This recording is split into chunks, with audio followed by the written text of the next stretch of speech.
Hola, muy buenos días a todos. Les doy la bienvenida para quienes no me conocen. Mi nombre es Guillermo Campos, yo soy socio fundador de Together Business Consulting y es un honor para mí hoy poder compartir con ustedes esta sesión. El agradecimiento para todos los que se inscribieron y quieren escuchar algunas de las cosas que queremos presentar. Esto es parte de un ciclo de webinars que estamos haciendo con importantes casos de transformación de negocios en empresas reconocidas en la región. Para mí es un gusto. Hoy tenemos una cantidad de inscriptos importantes de algo así como 15 o 16 países de Latinoamérica. En nombre de todos les doy la bienvenida y muchas gracias. Y bueno, les quería contar que en el caso de hoy específicamente tenemos un invitado de honor para nosotros. Nuestro key speaker es Marcelo Melamed. Es un reconocido especialista y ejecutivo en las áreas de capital humano de muy importantes compañías multinacionales en la región. Marcelo actualmente es responsable de Human Capital para la empresa Lumen Technologies, que ahora nos va a contar más, para América Latina y Asia Pacífico, pero anteriormente tuvo responsabilidades similares en Citibank, Telefónica, Kraftfood y creo que alguna otra más. Desde tiempo nos conocemos y trabajamos juntos en un montón de proyectos, pero la idea de hoy es que nos cuente su experiencia alrededor de la transformación de lo que ha visto en estos últimos años.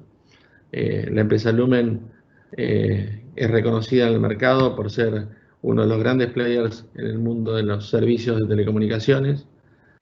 Para los que no la conocen tanto por su nombre, sí por ser usuario seguramente, es la mayor plataforma de cables de redes de cables submarinos en el mundo y principal habilitante de la conectividad y la tecnología en toda la región, con lo cual directa o indirectamente todos nosotros somos servidos por Lumen Technologies o los nombres anteriores que ha tenido la compañía, que son varios y que ahora Marcelo les va a contar. Sin más, simplemente comentarles que hicimos simplemente a manera de encuesta o de trivia muy pequeña entre los invitados o participantes de este webinar, un par de preguntas sumamente simples, pero que nos dan un posicionamiento de cómo están y qué es lo que ustedes ven como los mayores desafíos. Y sin lugar a dudas hay dos emergentes fundamentales. El primero es que la combinación de gente, de talento, junto con la tecnología es el gran habilitante y el cambio cultural es como el principal desafío que todos vemos a futuro y hoy lo palpamos más que nunca. Y el segundo es que en general en el mundo y en particular en la región, por lo menos 2/3 de las empresas con las cuales nos respondieron aquí, pero que quizás es parte de la muestra similar en el día a día, están en una etapa temprana en su transformación digital. O porque recién están comenzando con sus planes, o porque si bien han avanzado, obviamente todavía le queda mucho para hacer. Con lo cual creo que el momento para compartir experiencias es sumamente válido y Marcelo tiene mucho para enriquecernos alrededor de esto. Así que, Marcelo, muchas gracias. Te doy la bienvenida y bueno, continuamos con tu presentación. Muchas gracias por la presentación, Guille. Muchas gracias a todos. La verdad que para mí es un placer poder compartir con ustedes estas ideas, esto que surgió en el último tiempo y cómo nos impactó y nos hizo repensar muchas cosas de las que teníamos y de lo que habíamos hecho. Como bien decía Guillermo, por suerte puedo decir que en los últimos 25 años o más vengo trabajando en algo que me apasiona, tiene que ver con la gestión de las personas en diferentes organizaciones, en diferentes entornos, en diferentes geografías, pero realmente he tenido la suerte de trabajar a nivel global en estos últimos 25 años. Quizás es lo que me ha permitido pensar las cosas de manera diferente y tratando de integrar permanentemente culturas, hábitos, manera de hacer las cosas, manera de transformar las cosas y cómo pensar las cosas para ser transformadas. Sin ninguna duda, la gestión de las personas es el eje por el cual hemos atravesado de manera diferente en estos últimos años y estoy convencido que es a través de las personas que las organizaciones crecen, que las sociedades mejoran, que de alguna manera podemos favorecer a un crecimiento colectivo sustentable y con una realidad concreta. Entonces, déjenme que les cuente un poco de qué vamos a hablar. La idea es poder pensar a partir de la pandemia y poner el eje alrededor de la gestión de los equipos virtuales. ¿Qué nos cambió o no en realidad la pandemia? Porque muchas veces estamos entendiendo y hemos puesto el eje en la pandemia como cambio o como razón del cambio. Y en realidad lo que vengo pensando hace un tiempo, que en realidad la pandemia no nos cambió, sino que lo que hizo fue acelerar lo que iba a suceder. Entonces, yo nombro a esto como en cómo íbamos a trabajar en el futuro. Esta es la manera en la cual estuve pensando este último tiempo y quise reflejarlo en este cuadro que me acompaña en realidad como una especie de muletilla desde hace casi 25 años también. La primera vez que lo vi en un viaje y me generó una profunda comprensión de lo magnificente de la naturaleza y de cómo esta figura que está en la mitad de pareciera estar en la nada, en realidad está muy bien conceptualizado alrededor, qué es lo que hay alrededor. Es una catarata, es una tormenta, es un río, está en la mitad de la nada, está en una montaña, está en unos peñascos mirando el mar. La realidad es que es una figura que a mí me ha generado desde ese momento una cuestión de imaginar qué pasa por detrás, qué está por detrás del pensamiento del que desarrolló la pintura, y al mismo tiempo me acompañó en estos meses pensando, ¿qué es eso? ¿Con qué nos vamos a encontrar con aquello que no sabemos? Yo lo que les voy a pedir, y esto me hizo pensar, algunos no sé qué, no tengo exactamente la edad de con quién estamos interlocutando, pero me hizo recordar muchísimo a una serie que yo veía cuando era chico. Y se llamaba El túnel del tiempo. ¿De qué se trataba esta serie? Eran dos científicos que tenían la posibilidad de viajar al pasado o al futuro desde el presente, tratando de entender qué es lo que pasaba en un contexto diferente. Ahora, esta asincronía hacía que estos científicos viajaran al pasado o fueran al futuro, pero lo pensaban desde el paradigma de la actualidad, lo cual generaba absolutas inconsistencias en relación a cómo entender lo que en ese momento pasaba o lo que podría pasar en el futuro, porque pensando el tiempo y el espacio de una manera diferente hacía que siempre hubiera choques y que el final o la metáfora final de esta serie era siempre la misma. Si yo cambio algo del pasado, va a afectar el futuro, pero que es el futuro mío, que en realidad puede ser el pasado de otros. Y al mismo tiempo, si voy al futuro e intento cambiar algo, también puedo generar cambios absolutamente impredecibles. Esto es lo que nos generó de alguna manera la pandemia para pensar las organizaciones. Y si quieren, para alguien más joven, vamos a pensarlo del Back to the Future, del volver al futuro. Esta situación nos hizo pensar las cosas de manera diferente. Yo lo que les voy a pedir ahora, como un favor enorme, que se tomen los próximos 25 segundos en silencio y traten de pensar aquello que van a estar viendo.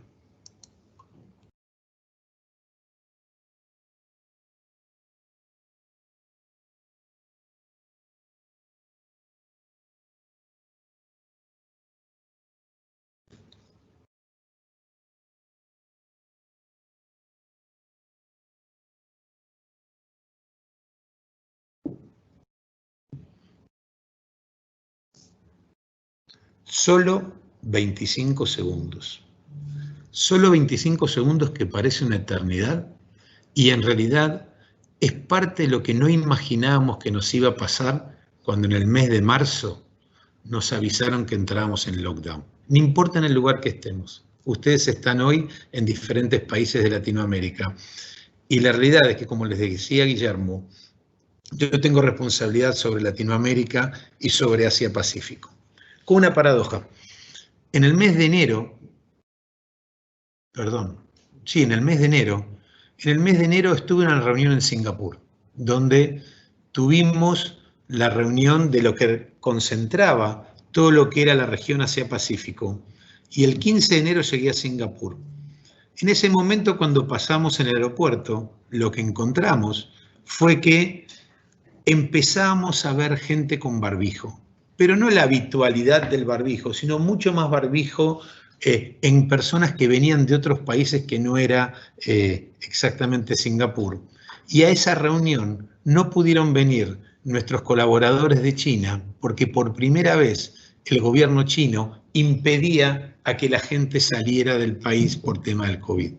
Algo que era inesperado, algo que era una posibilidad, una potencialidad. Y cuando lo miro retroactivamente, fuimos 300 personas reunidas provenientes de Singapur, Tailandia, Corea, Hong Kong, Australia, algunos de Estados Unidos, algunos que veníamos de Latinoamérica, reunidos en un salón cerrado durante 3 días, mentira, 2 días y medio, porque mediodía hicimos una actividad al aire libre.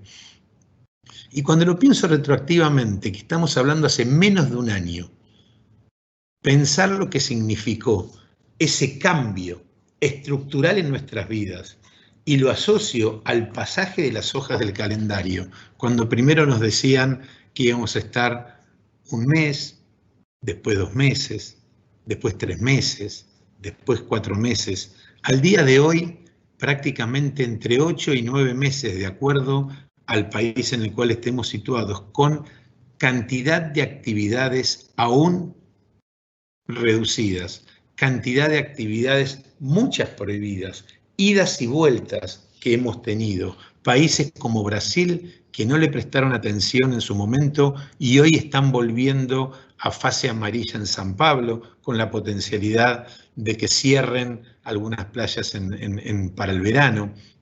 Países como Argentina, donde aún no hemos retornado las clases, grandes cantidades de corporaciones que no han retornado con sus empleados a las oficinas, centenares de situaciones absolutamente inesperadas que lo único que se mantuvo fijo fue el tema del cambio, a lo cual tuvimos que adaptarnos, a lo cual tuvimos que aprender, a lo cual tuvimos que resignificar y a lo cual tuvimos que ir estudiando en el día a día. A lo largo de esta presentación yo voy a hacer, no casualmente, voy a presentar 8 slides que resignifican cada uno de los meses y cómo hemos ido trabajando los temas a lo largo de estos meses. Entonces, para retomar, el cambio ha sido lo único permanente.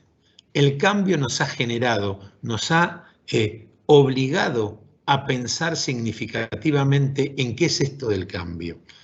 Y la primer gran paradoja en la cual nos sometimos y la cual tuvimos que aprender muchísimo fue el work from home o home office.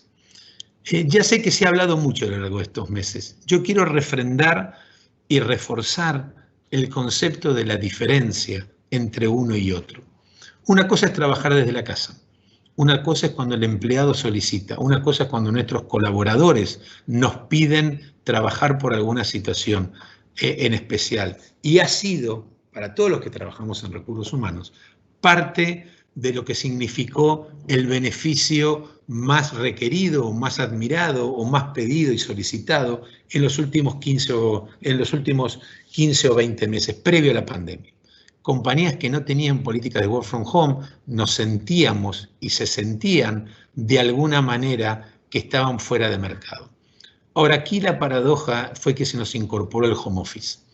El home office donde la casa se convirtió en la oficina, donde nosotros nos metimos en la casa a nuestros colaboradores, donde a nadie le preguntamos si podía o no podía.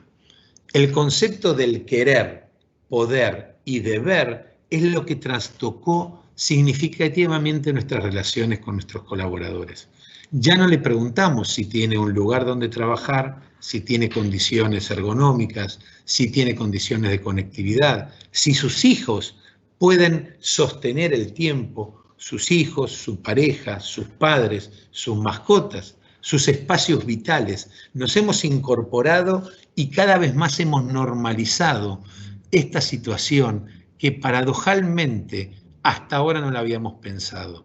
Esto nos requirió una nueva manera de hacer las cosas y una nueva manera de pensarnos como líderes, como colaboradores, como empleados, como parte de familias donde al día de hoy nadie sabe cómo va a continuar. Paradojalmente también aparecen situaciones nuevas.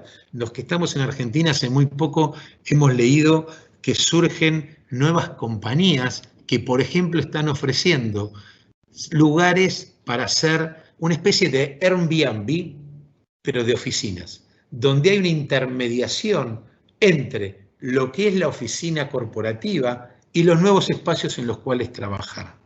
Entonces el empleado que está en su casa va a poder ir a elegir un día, 2 días, algún lugar cercano donde estar trabajando. Y es algo que se está convirtiendo en tendencia a nivel regional.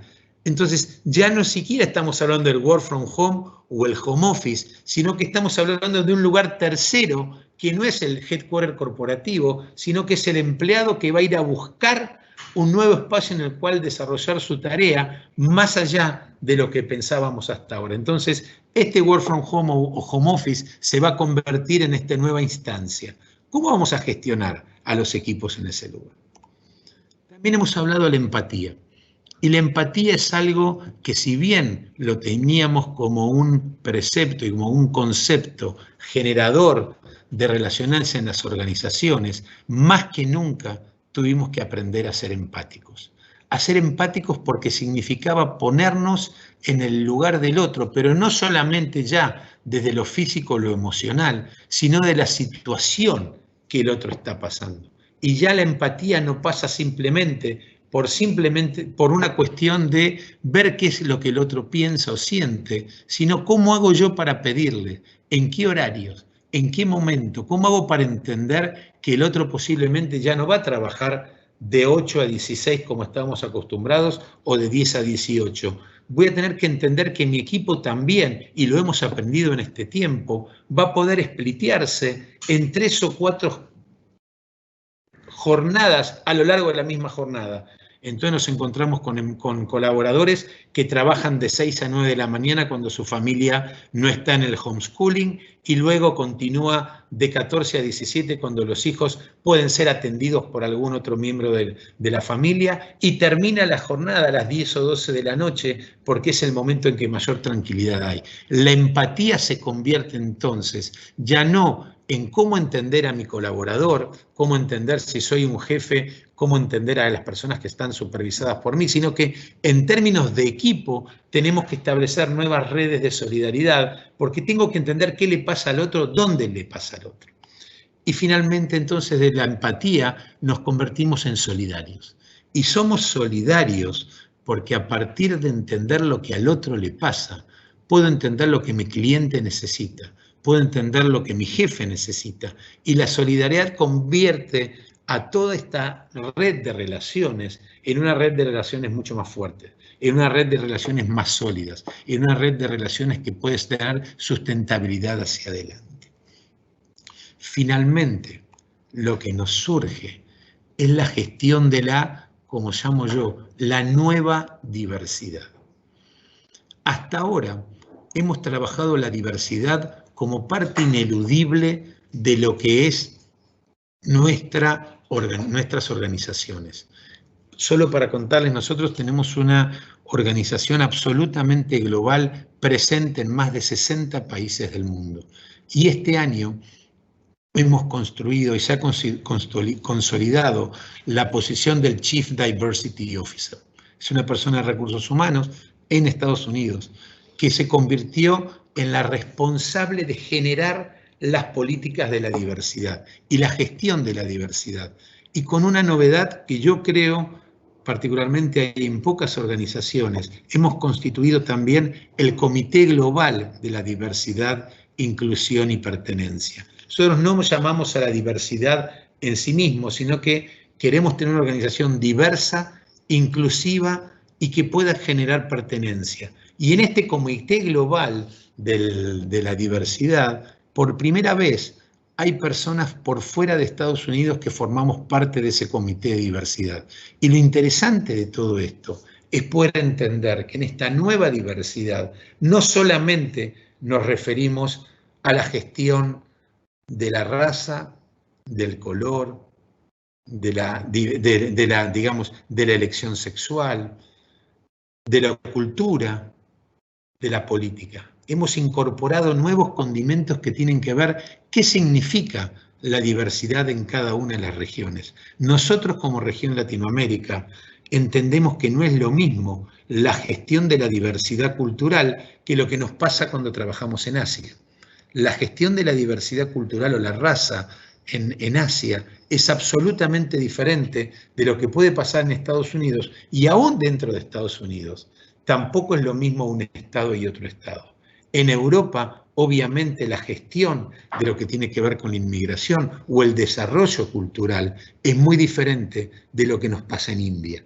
Entonces, esta gestión de la nueva diversidad, le agregamos un elemento nuevo que tiene que ver, desde mi perspectiva, como muy interesante y como muy cuestionador, que es, ¿qué pasa con aquellos temerosos del contagio? Esto lo venimos trabajando desde el comienzo.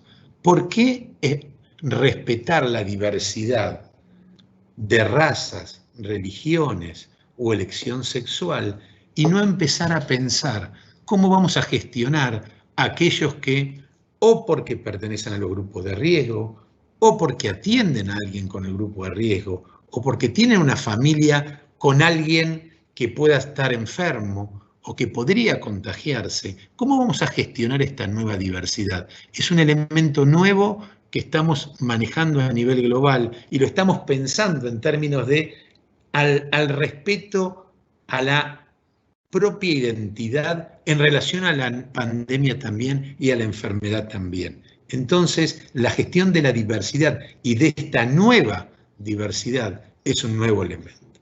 Y aquí quiero llegar a un concepto que para mí, por lo menos, es de los más importantes y quizás que está muy asociado con lo que Guillermo y la gente de Together me pidió que compartiera con ustedes, que es la resignificación.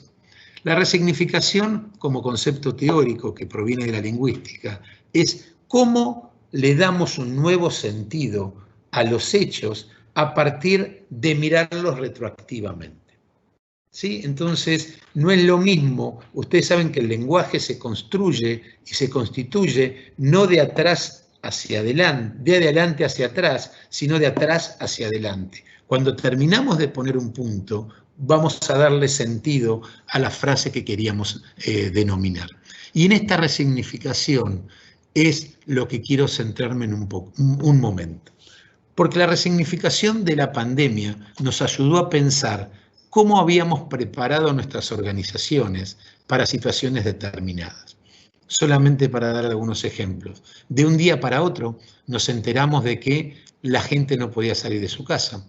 De un día para otro nos enteramos que no se podía viajar en la mayoría de nuestros países en transporte público. De un día para otro nos enteramos de que las oficinas tenían que quedar vacías, pero al mismo tiempo, de un día para otro, organizaciones como la nuestra, nos dimos cuenta que teníamos que seguir brindando servicio aún mucho más de lo que veníamos sirviendo. Imagínense una compañía que provee servicios de telecomunicaciones, una compañía que provee servicios de conectividad, una compañía que provee servicios de seguridad informática, una compañía que provee servicios de colección de datos, de storage de datos, que provee servicios de data center. De un día para otro nos enteramos que nuestros clientes requerían no solamente la conectividad que tenían hasta ese momento, sino que al mismo tiempo todos sus empleados salían del lugar donde estaban trabajando habitualmente e iban a tener que conectarse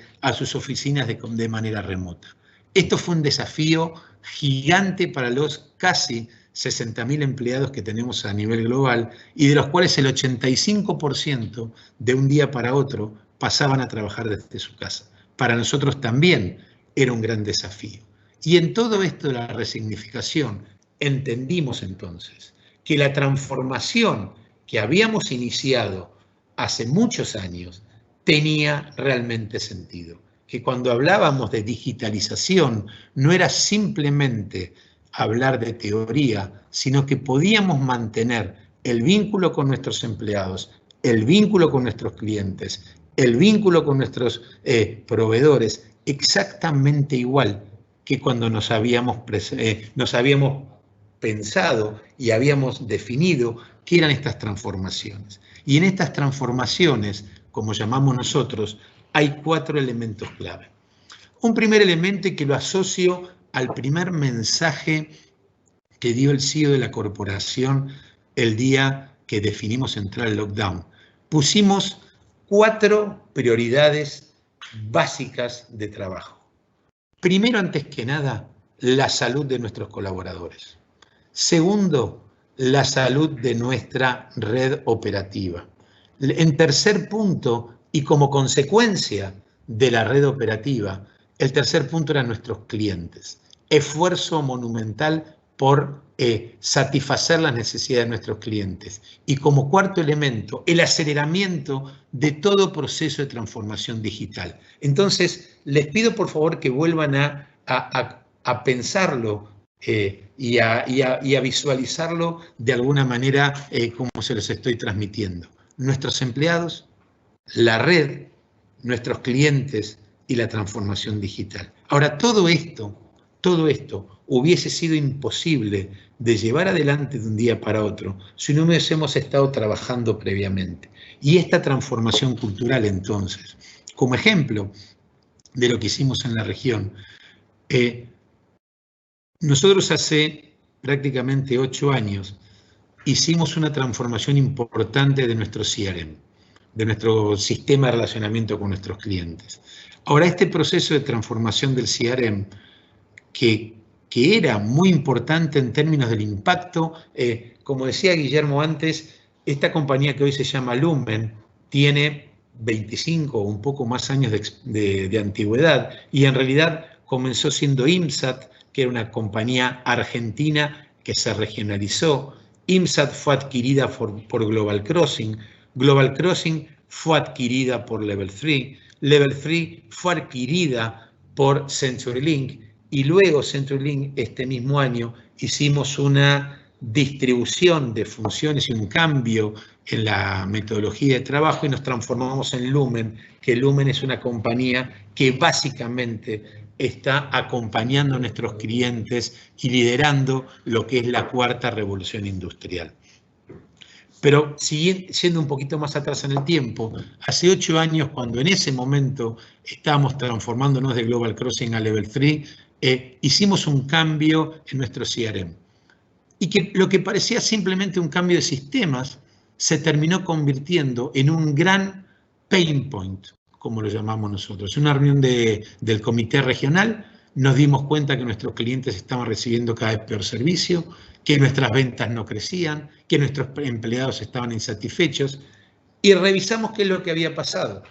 Habíamos hecho un cambio en términos de sistema, pero nos olvidamos de 2 cosas fundamentales. No revisamos los procesos y tampoco revisamos el impacto en las personas. La verdad que fue un golpe en la nuca de todos los que estábamos dirigiendo eso. Y ese día hicimos un pacto, liderados por el CEO de la compañía, donde dijimos, nunca más vamos a generar un cambio que no esté asociado a una Change Management Office. Nunca más vamos a revisar un sistema o un proceso sin tener en cuenta al mismo tiempo el impacto que eso tiene en la organización. Y ahí fue cuando, como siempre decimos, un 28 de diciembre, Día de los Inocentes, nos encontramos con una oferta en ese momento, Guillermo y José Luis, que venían a ofrecernos una alternativa desde Together a construir lo que fue la primer Change Management Office.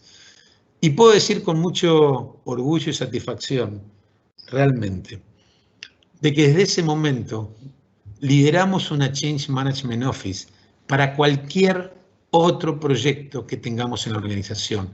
Y esto sí es una característica pura y dura de la región Latinoamérica. Creo que no hay muchas experiencias, incluso a nivel global muchas veces nos piden, pero la CMO es parte integrante de cualquier cambio. Desde ese momento, en ese momento migramos a Siebel, tuvimos 3 o 4 migraciones importantes, migramos a SAP, instalamos el Kinan, que es el sistema de facturación. En este momento estamos también trabajando en lo que es un cambio importante en todo lo que es los sistemas de relacionamiento con nuestros clientes. Estamos mudando a Salesforce.com, pero estamos en una cantidad de otros cambios que siempre hemos trabajado en la CMO. Por eso, más allá que hemos trabajado en conjunto en muchos proyectos y en otros no, con Together lo que yo siempre cuento es que esa semillita plantada de la CMO es lo que nos ha permitido hoy, y después de la experiencia de la, digamos, de la pandemia, resignificar no enero del 2020, sino que yo lo llevo a diciembre del 2012 o 2013, porque es realmente el proceso de cambio constante, el análisis de los cambios, el trabajo sobre el cambio, la incorporación de recursos humanos como parte integrante e ineludible de esta oficina de cambio, que al mismo tiempo formamos parte de todos los steering committee, de ahí para aquí, no sé, infinidad de steering committees donde la CMO ha sido parte integrante ineludible de todo esto. Por eso la resignificación para mí es tan importante. Las cosas no se hacen pensando hacia adelante si uno no tiene una sólida base conceptual construida previamente. Hace muchos años hemos aprendido que el techo solo no sirve si uno no tiene primero las bases, luego las paredes y finalmente pone el techo por encima. Y este techo es lo que resignifica y revaloriza el resto de la casa. Y por sobre todas las cosas, lo que podemos entender entonces, que todo esto estuvo sostenido en la gestión del talento. Es el talento y la gestión del talento lo que nos ha permitido llegar hasta el lugar a donde estamos. Y sin ninguna duda, en el centro, cuando hay dudas respecto de cuál es el centro de una organización, nuestros clientes, sin ninguna duda, nuestros stakeholders, sin ninguna duda, nuestros shareholders, sin ninguna duda. Ahora, alrededor de todo esto, que son como planetas que circulan y que giran en el universo, hay algo que no nos podemos olvidar: la gestión del capital humano, la gestión de las personas, porque al final del día,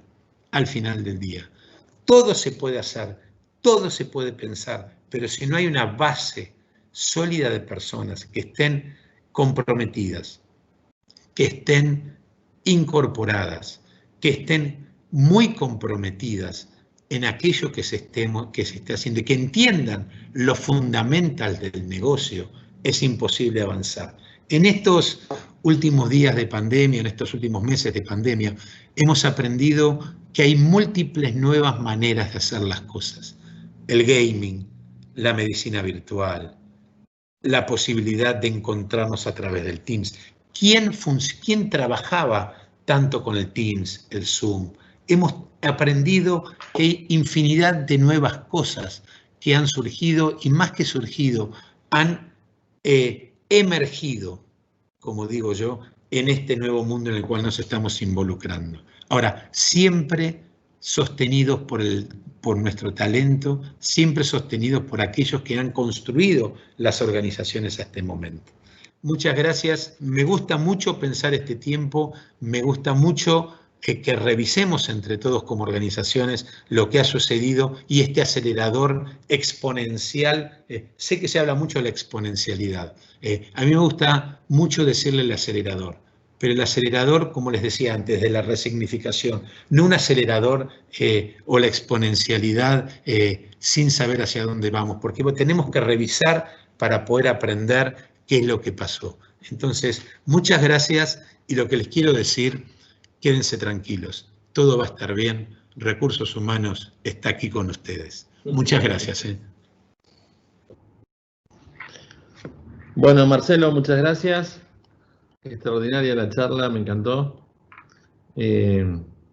Conociendo la historia, a su vez me lograste abrir muchos otros puntos de vista. Conozco el punto a punto de la historia.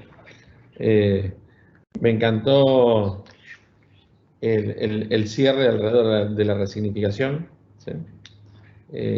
Por eso, digamos, te quería hacer un par de preguntas que creo que bueno, puedo estar pensando mientras llegan el resto de las preguntas que pueden estar haciendo la audiencia. Pero básicamente dos, en línea con lo que dijiste, sin esto del túnel del tiempo, y que obviamente si llegaron donde llegaron y pudieron hacer lo que podían hacer es porque estaban preparados, ¿sí? Porque hacía 8 años que estaban construyendo las bases. ¿Qué manera tenés de transmitirles o, digamos, recomendarle a las empresas que están aquí en nuestro webinar respecto al momento en el que pueden estar, ¿no? 2/3 nos dijeron que estaban en etapas de comienzo, o que estaban planificando, o que estaban en etapas tempranas, y a su vez, como decís vos, se aceleró, y muchas de las cosas que hace un tiempo eran importantes y estaban claras, no eran tan tangibles, ¿sí? A veces esto de lo blando y lo duro que muchas veces hablamos, lo blando cuesta mucho más en asimilarlo y que lo compren internamente en las organizaciones. Entonces, hoy esto que está resignificado también, y que así como todos nos dimos cuenta de que la tecnología es habilitadora y de un día para el otro cambió y rompió miles de paradigmas, desde lo humano también pasaron un montón de cosas donde se rompieron y ya no se vuelve atrás. Entonces, a tus colegas de HR de distintas organizaciones, o para quienes lideran transformaciones, o para quienes están a cargo de negocios, ¿qué les dirías? Yo diría que son 4 elementos importantes. Pasión, básicamente, tener idea de cuáles son los quick wins y poder ponerlos en práctica. Tercero, el mediano y el largo plazo, entender hacia dónde uno va, entender cuáles van a ser los diferentes caminos que uno va a tener que ir tomando. Y finalmente, el más importante, es poder tener la asociatividad con los líderes de la organización. Si bien el bottom-up es importante, la organización mira a sus líderes, trata de encontrar mensajes de parte de sus líderes y trata de seguir esos mensajes. Entonces, que el liderazgo de la organización esté comprometido con el cambio es un elemento clave y el cual inicialmente tenemos que buscar para poder llevar adelante nuestras intenciones. Yo estoy convencido que el cambio en las organizaciones se hace a través de las personas, con las personas, y muchas veces, lamentablemente, a pesar de las personas. Entonces, pero sin el liderazgo comprometido, es muy difícil que el cambio pueda ser sustentable. Acá tenemos una pregunta de Ingrid que nos dice: ahora se empiezan a contratar personas de otras provincias por sus capacidades. Pronto se contratarán personas de cualquier parte del mundo, sin importar dónde vivan. ¿El trabajo remoto viene a democratizar el acceso al trabajo? ¿La competencia en el ámbito laboral se volvió internacional? Gracias, Ingrid, por la pregunta. Es muy buena la pregunta. Yo creo que no es nuevo, yo creo que se ha potenciado. Yo creo que nosotros que venimos trabajando en compañías multinacionales hace años, venimos viendo cómo los centros of expertise, cómo los shared services, cómo la producción ha ido migrando de país en país de acuerdo a las posibilidades. Sí es verdad que la conectividad hoy nos permite tener equipos virtuales y equipos remotos con mucha mayor facilidad. Me parece que es una excelente oportunidad para la gente talentosa. Más que democratizarse, yo digo que nos pone en un desafío interesantísimo, en el sentido de poder adquirir nuevas habilidades, nuevas competencias, nuevos conocimientos y al mismo tiempo poder compartir experiencias que antes eran difíciles de hacer. Entonces, si bien nos democratiza, yo diría que potencia, porque también nos habilita a que cosas que antes pensábamos que eran casi imposibles de hacer, hoy sean muy fáciles. Yo les cuento una experiencia que tuvimos hace muy poco tiempo. Nosotros en el equipo internacional de recursos humanos somos prácticamente 300 personas distribuidas entre Latinoamérica, Asia, Europa y la India. Y una vez por quarter nos toca a cada uno de los líderes organizar una actividad. Cuando me tocó a mí, o a mi equipo, en realidad no a mí, a mi equipo, lo que hicimos fue un taller participativo online a través de Zoom. Y eran 4 talleres, un taller de teatro, un taller de música, un taller de, digamos, mini escultura y un taller de meditación y mindfulness. Entonces dividimos a las 300 personas en equipos e iban rotando, teóricamente y virtualmente, por estos 4 talleres. Ahora, la experiencia de 300 personas simultáneamente, y yo les digo a mí particularmente lo que me pasó y a mucha gente, de compartir un taller de mindfulness con gente de la India, de Australia, de Londres, de Polonia y de Venezuela al mismo tiempo. Eso es democratizar sin ninguna duda, pero al mismo tiempo es potenciar habilidades, potenciar conocimientos, potenciar posibilidades, con lo cual yo estoy absolutamente fascinado con esta nueva situación y este mundo nuevo en el cual, que no es nuevo, sino que nos ha emergido con mayor potencia, la posibilidad de poder hacer las cosas de esta manera. Creo que más que democratizar, potencia. Y en esta potenciación y en esta exponenciación de las habilidades nos va a requerir de que todos aprendamos cosas nuevas. Aquí tenemos una pregunta de Sergio que dice: Marcelo, desde tu perspectiva, ¿notaste diferencias ante esta resignificación dentro del componente humano de las distintas generaciones, la generación X, Y, etcétera? Sí. Sí. Gracias. La pregunta es muy buena también porque a priori nosotros imaginamos de que quienes más se iban a impactar por esta situación era lo que llamamos generación X o baby boomers. Hace muy poquito, y de vuelta trayendo a la realidad porque no es solo teoría, hace muy poquito tuvimos una encuesta realizada por Aon en nuestra oficina de Brasil para medir, a tener un termómetro de lo que ellos llaman el estado de ánimo de las personas. Y que en realidad tiene un componente de salud mental muy interesante también, parte del programa de mejora. Y nos encontramos que quienes más estaban pidiendo volver a tener encuentros físicos, no virtuales, eran las generaciones más jóvenes. Es decir, quienes primero pedían el home office, más eran las generaciones más jóvenes. Ahora, quienes están pidiendo retornar más rápido son las generaciones más jóvenes también. Me parece que la inmediatez del contacto, me parece que el mundo en el cual estábamos metidos para algunos nos significó reencontrarnos con cosas que pensábamos que ya nos habíamos olvidado.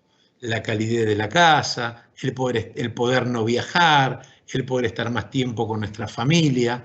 Para otros significó un mundo nuevo completamente desconocido y si bien las diferencias no son significativas, cada generación lo tomó de una manera muy diferente. Entendimos y entendemos, y esto también a nivel cultural, porque lo puedo traer de lo que hemos visto en Asia, en Europa, en la India y en Latinoamérica, las culturas, más que un atravesamiento a nivel cultural, es un atravesamiento a nivel generacional. Las generaciones más jóvenes, y lo estamos viendo también en la cadena de contagios, los primeros que han salido cuando se abrieron los lockdowns fueron los más jóvenes, fueron los que menos conciencia tuvieron y los que terminaron haciendo un mayor spreading del virus en la segunda ola, ¿no?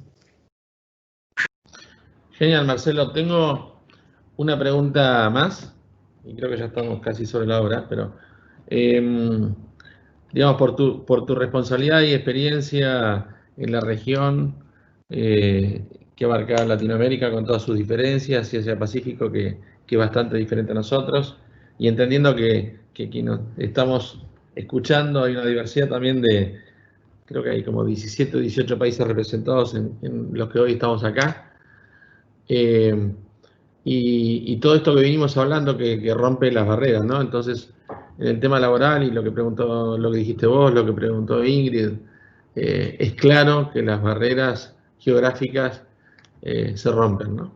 Entonces, desde el punto de vista de diversidad y multiculturalidad, ¿cómo ves de esto de acá para adelante y qué recomendación también darías a los que estén pensando hoy abordar esto, ¿no? Me imagino que muchos tienen responsabilidad regional y pueden tener bajo su responsabilidad, no sé, 20 países en Latinoamérica que todos pensamos que son latinos, que hablan español, sin embargo, aún dentro de nosotros tenemos nuestra propia diferencia.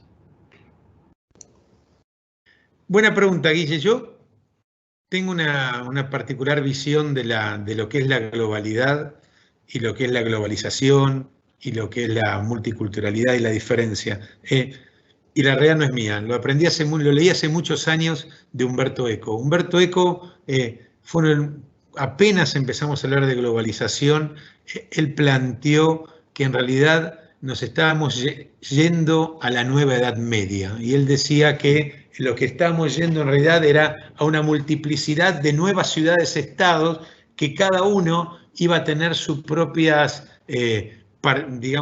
sus propias condiciones y particularidades culturales, lingüísticas, de deseos, de intenciones. A mí me gusta pensar la globalidad y la globalización desde el respeto a la diferencia.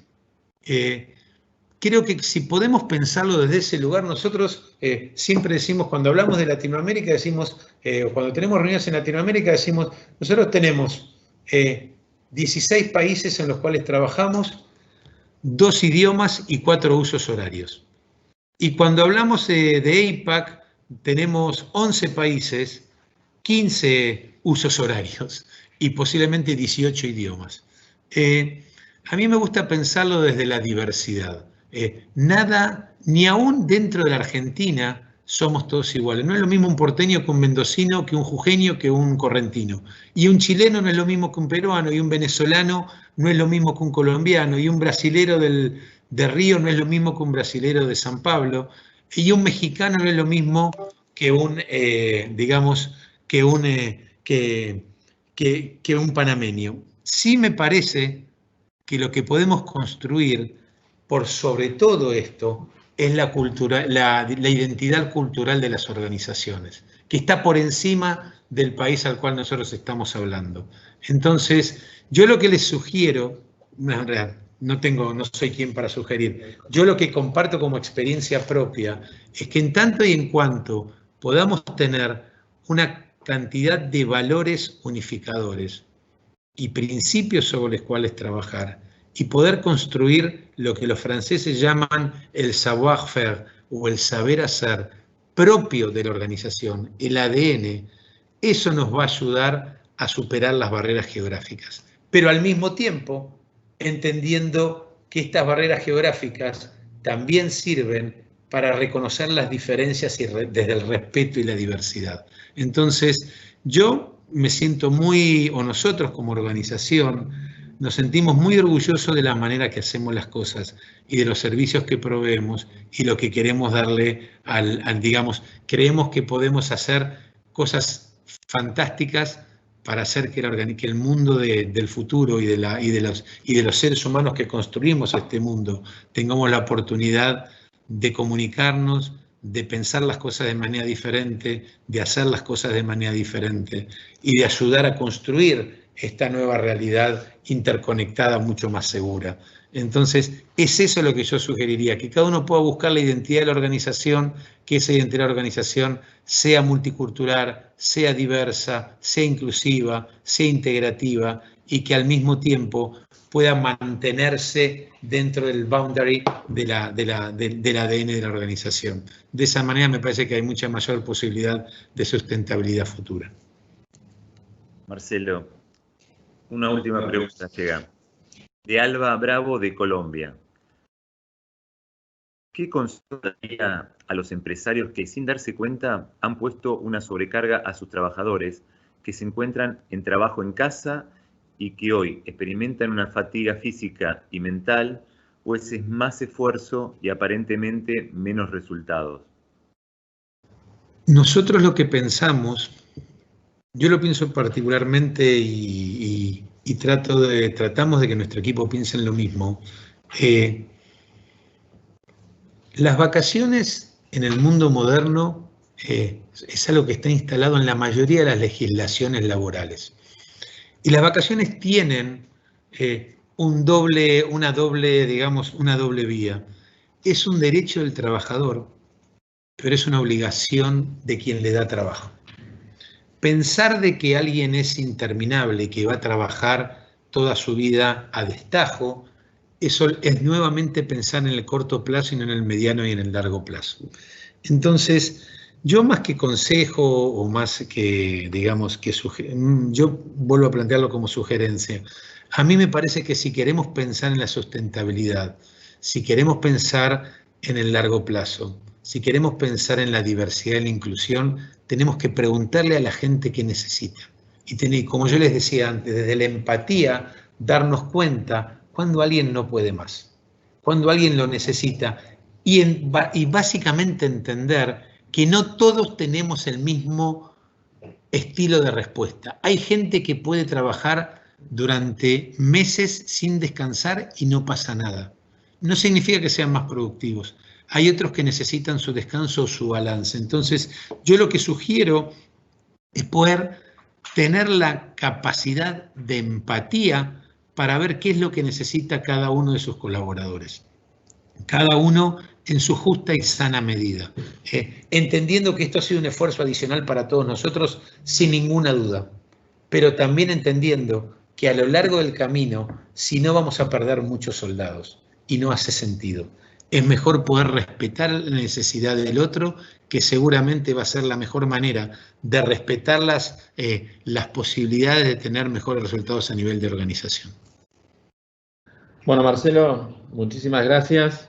No tengo más que decirte palabras de agradecimiento y la presentación fue hiper enriquecedora. ¿Sí? Creo que lograste transmitir y unir los puntos de un viaje que lleva mucho tiempo. Lo contaste de una manera súper amena y creo que cada uno de nosotros, no importa el rol que tenga, se llevó algo de valor para sí, con lo cual súper agradecido por tu tiempo, por tu experiencia, por tus ganas de compartir. Quería agradecer también a mucha cantidad de gente que participó de este webinar. Encantados de que esto haya sido un buen momento para ustedes también. Es las cosas que nos gusta hacer y compartir. Es parte de una saga, vamos a seguir haciendo de estas presentaciones y webinars. Sabemos que hay muchos y compiten entre sí y no queremos tampoco atosigarlos, pero creo que cuando hay cosas de valor es importante que se compartan y la de hoy creo que así ha sido y valió la pena.